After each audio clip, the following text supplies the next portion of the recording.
some videos talking about the rematch, man. I said the rematch should be in Vegas, man. If I was Tank Davis, I would take Lamont Roach over to Vegas. Get him out of the East Coast. Lamont Roach got all these fans and stuff all of a sudden. Take that man over there to the Vegas and allow his fans to travel to Vegas to fight you in Vegas, man. And that looks like that's what Tank Davis is doing, man. And I'm excited, man. It just feels good just to see Tank Davis handle shit like a real one, man. Like he going for the rematch right back. He ain't doing Devin Haney where Devin Haney sitting there got to sue you first. Then I got to take a light touch fight with Jose Ramirez, which is really not 100% a light touch fight, by the way. You know what I'm saying? Let me take a light touch fight first before I get the rematch with Ryan Garcia. Let me see where I'm at first. You know what I'm saying? That was actually something that I did advise Devin Haney to do, to be honest. You know, the way that fight looked last year, because that fight looked crazy though. That was a crazy fight. But yeah, man. Tank Davis is the real one taking this rematch right away, man. I'm excited for it for sure. My boy D1 said it don't matter where the fight's at. I'll be there. Facts, boy. I already know, man. Salute to D1, man. Hey, subscribe to my boy D1, man, and the Angry White Man podcast on YouTube, man. Great dudes, man. So, hey, also subscribe to Two Cents Boxing for sure, man. And subscribe to both of them they support me. I support them. It's all love, man. They got great boxing content daily, man. So salute to both of them for sure, man. But yeah, man, the rematch June 21st. I'm excited about it. A lot of the hate on Tank, man, from Paula Malignaggi, Brian Norman Sr. talk about Tank mentally weak. A guy coming from Baltimore, a guy coming from nothing, a guy coming from a foster home where he didn't have his parents in his life, so much. His mom being on drugs and everything um, that this man Tank Davis has came from, bro. Just to call him mentally weak is just stupid to me. It's stupid. It's nonsense. It's dumb. It shows the hate in these guys. Paula Malignaggi been on record hating on Tank Davis for a long ass time, and Paula Malignaggi he can't sit up there and talk about shit. He didn't have a good career for real, 100%. Yeah, he made good money, but at the same time, all of the big fights that he done had. He done lost all his big fights. You know what I mean? Brittle hands. Like you can't sit there and be talking about this. Like, bro, like AB beat your ass and he took your girl. So you can't talk about me, man. You can't talk about shit. Nobody want to hear nothing from no Paulo Malignaggi. And I like Paulie, man. But at times, like with some of his takes, I like some of his takes, but the take for us that shit, just to call Tank mentally weak, it's the dumbest shit ever, man. And it's out of pocket for real. My boy D1, he said to call somebody like Tank mentally weak, considering the background he came from, is absolutely bizarre. And it tells me Buddy's a hater. Facts, bro. Simply a hater, man. Like trying to find any way to hate on Tank in any shape or fashion, man. And Brian Norman Sr., same guy talking about Tank Davis, talking about he mentally weak. Bro, you about to fight on a whole woman undercard next week against somebody that we don't know, that's somebody that we don't care about. You had a chance to fight Boo Sanders last year, and y'all nutted up, and y'all ain't want to take the fight because y'all was trying to get more money out of the deal. When y'all guys is making 50,000, 100,000 for fights, y'all making 150,000 in this fight next week. Y'all could have made over a million, million and a half, close to 2 million fighting Boo Sanders, but y'all ain't want to take the chance. So shut up with that. Like nobody want to hear that shit from Brian Norman Sr. Man. Like these guys' opinions, man. That's why I be saying these guys' opinions be based off their emotions, man. These guys be emotion. They show they hate within their opinions, man. You see the hate on Tank Davis. I think Tank is getting the most hate. He's getting just as much hate as Floyd did, man, when Floyd was fighting. I think he's getting more, to be honest. I honestly think Tank is getting more hate than Floyd did when Floyd was fighting. And it's just nasty work to see, man. See these paid YouTube channels, these paid Facebook and Instagram pages out here, literally hating on Tank every day, bro. Like I see it every day.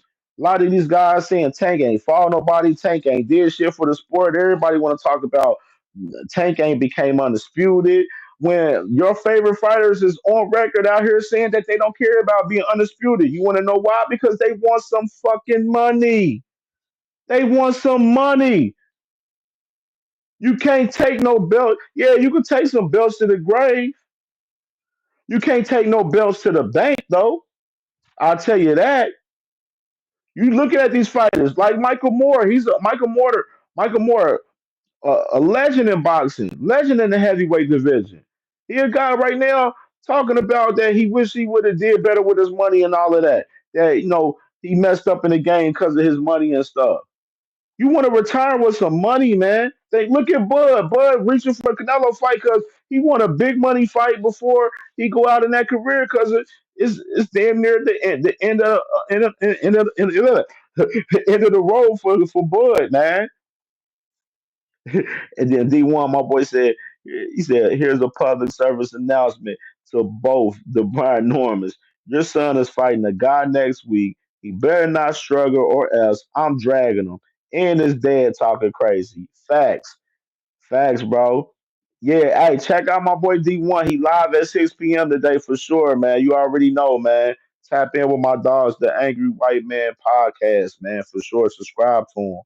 Yeah, man. For sure, man. Brian Norman Sr., all of these guys that's hating on Tate, man, they out of pocket. And he's just getting enormous hate in boxing, man. And it's just nasty to see, man, because Tank, he ain't sensitive. He ain't out there tweeting out every time somebody says anything negative about him, like Shakur Stevenson and Devin Haney and these other fighters. He ain't doing that. Shakur Stevenson arguing with Twitter pages on a daily basis every day. Sh- Tank Davis ain't doing that. So how would you say this man is mentally weak? That looks mentally weak to me. Arguing with strangers every day when you are a famous millionaire boxing fighter right now. It makes no sense to me. You feel me? And yeah, man, and it's just crazy to see this, man. And a lot of these people still trying to downplay and make built-in excuses for the rematch already. Talk about if Tank knock out Lamont Roach, Lamont Roach, we knew he was a front runner and stuff. It ain't about nothing and everything. Like y'all now y'all trying to downplay the rematch now. This is how much like the Shakur fans and the Devin fans, they trying to downplay the rematch now. But y'all rooting for Lamont Roach to beat Tank Davis though. Make this make sense. Like I'm trying to understand how this makes sense. This makes no absolute sense to me. None whatsoever, man. And it's just nasty work just to see this shit, bro. Like it really is. Like Tank the rematch is going to do more numbers than the first one. Guaranteed, because everybody want to see if Lamont Roach can beat Tank Davis in this second fight. And by the way, the pay per view buys reported from Dan Raphael did 262K pay per view buys in the U.S. It ain't the total numbers, but not bad numbers. I was thinking it was going to range and do around 500K, but 262K, I'm kind of iffy on the numbers. I kind of think it's more than that, me personally. I'll wait till some other sources come out with some numbers. But that's reported from Dan Raphael, even though he is a valid source. You know what I'm saying? Some guys believe him at times, some guys don't believe him.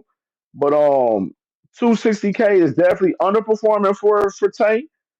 I think the rematch would definitely do way more for sure. And it goes to the dance partners.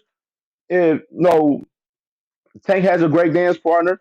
He do great numbers. You know what I'm saying? I think the build up for this fight kind of messed the numbers up because the Tank wasn't usually talking this shit.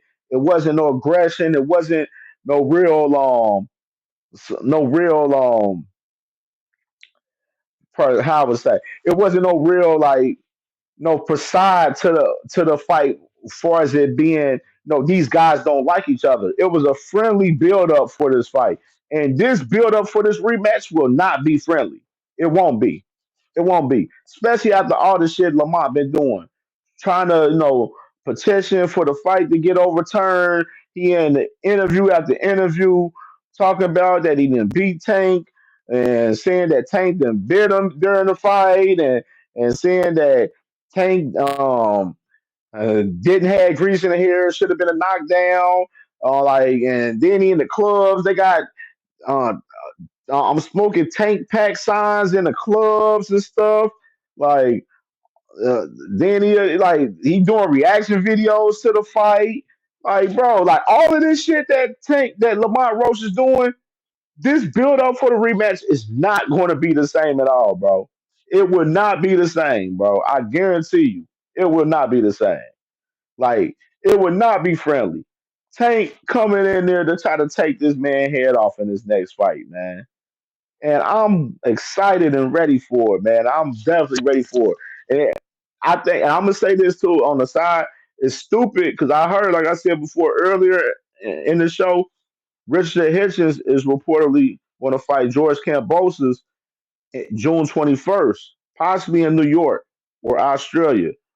And for them to have that date, they can't move that date because Eddie Hearn said that's a date that he can't move. That's a stupid date. They better have that fight early in the day because nobody ain't gonna be watching it that day. Everybody gonna be watching the Tank Roach rematch for sure, man. Nasty work. But other than that, man, Tank Davis, the rematch, there is not gonna be a friendly build up. Ain't no friend shit. Tank Davis that made Lamont the biggest bag of his career, and Lamont that turned his back and you know what I'm saying, and just try to take everything that Tank then worked hard for. So Tank got to go out there and get at this man and get back at this dude and get it back in blood 100% and beat this man clear. Whether you outbox him or whether you knock him out, Tank got to do what it takes to get this W, man. To secure his spot as the face of boxing and still the top guy in the game, man, pound for pound. You know what I'm saying? I see, these lists taking them off pound for pound list. I don't pay attention to pound for pound lists, man. I got my eye test. I got my own list for shit. You feel me? I think Tank is still definitely one of the top five fighters in the world. He had an off night, and it's time for him to go prove that it was an off night in the rematch with Lamont Roach. You know what I mean, only a couple things he needed to tweak, in my opinion, but we'll get the more talking about it leading up to the fight, man. And I think Tank definitely will prevail in this rematch for sure, man. The Kilo, man, what's good, my boy, man? What's good, my boy? Yeah, man. What y'all think about Tank and Roach in this rematch? And then what do y'all think? What fight should be for Tank if he does get past Lamont Roach after two as well? I think personally, I mean, obviously earlier when I started talking about the landscape of the lightweight division, I was saying that um, I believe Tank should fight Lomachenko. If Lomachenko wants that fight and he's willing to get back out there, you know what I'm saying, fight Lomachenko towards the end of the year.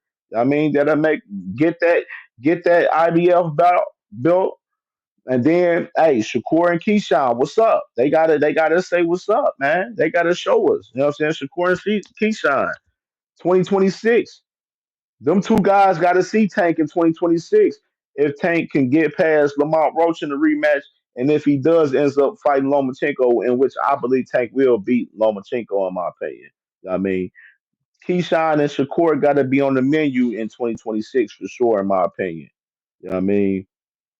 But I'm definitely excited for the rematch, and it's so crazy. Like I said, I predicted that shit. I'm like, man, I said it in my video. I said I think Tank gonna have a rematch around Juneteenth. It's gonna be around Juneteenth, and it's gonna be in Vegas. You gotta have it in Vegas. I would not have that rematch on the East Coast, and they're exactly doing that shit now, man. And I'm excited, bro. I'm just excited, man, just for the 135 landscape as a whole, for real. I'm excited to see what Stevenson does next. I hope he does get it. Wins the pay the first. You know what I'm saying? First and foremost, that's the fight that he's wanted for a while. I hope Shakur gets that fight. I hope Keyshawn Davis gets that fight with Edwin De Los Santos. You know what I mean? That's a fight that both of them guys are talking about making happen. That's a fight that I definitely looking forward to seeing make happen for sure. Lomachenko, I hope Lomachenko able to get a fight with Tank Davis if Tank Davis gets past Lamont Roach. Make it happen. They almost was done making it happen last year. I think it shouldn't be shit to get some of those same terms and shit together to make the fight happen for later this year. Check out my boy Kilo. He said, "I want to see who Shakur fights next. If he fights another power guy and gets booed out of the arena, we'll see how it goes." Facts, bro. Facts, man. Like I said, man, I don't want to see Shakur Stevenson fight Joe Cordina. I don't want to see that. I don't want to see that, man. I want to see him against a guy that got some pop behind his punch and that's athletic and got some decent footwork.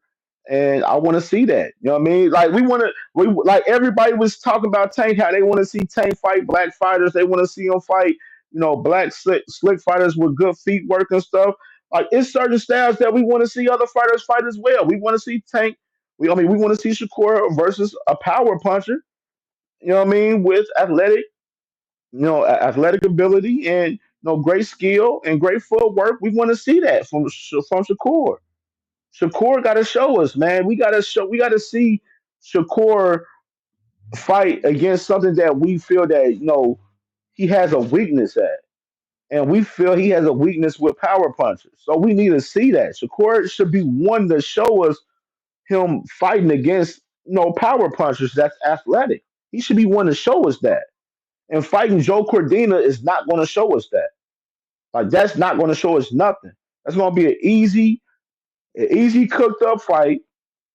We already know Joe Cordina is not going to do nothing with Shakur Stevenson. Nobody's not going to want to pay to see that shit. Shakur got to get off his high horse too, man. Talking about you know he a star in boxing and stuff. Like his ego too big, man. He don't have the star status as he thinks, man. He really does. And right now, just looking at the landscape right now, Javier Herrera is the most logical fight for him if he's not fighting Williams and Zepeda. Like Williams and Zepeda, we want to see that. Pressure fighter, power puncher, we want to see that. You know what I mean? Javier Herrera, younger fighter, yeah, he looked probably a little green. Probably looking a little bit of green. I ain't gonna lie, looking green. But we want to see you versus a young athletic fighter with power. Yeah, Kilo said definitely don't want to see him versus Cordina and another UK domestic guy. Eddie doesn't have any great fights for him. Yes, man. Like I said, it's no good fights for Shakur over there on Matchroom at the Zone, man.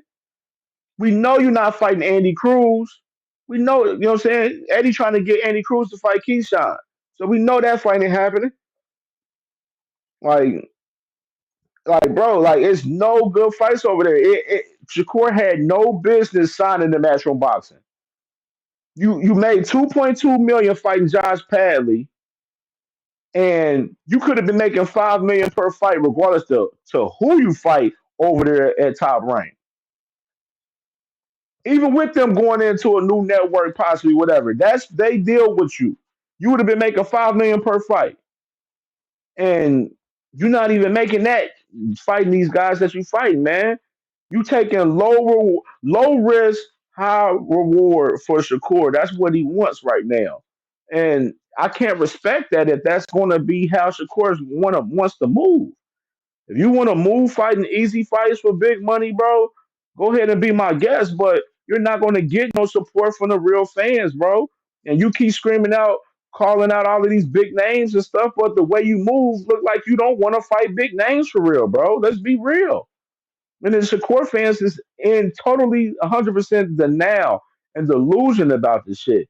And that's the shit that sucks apart just seeing this shit.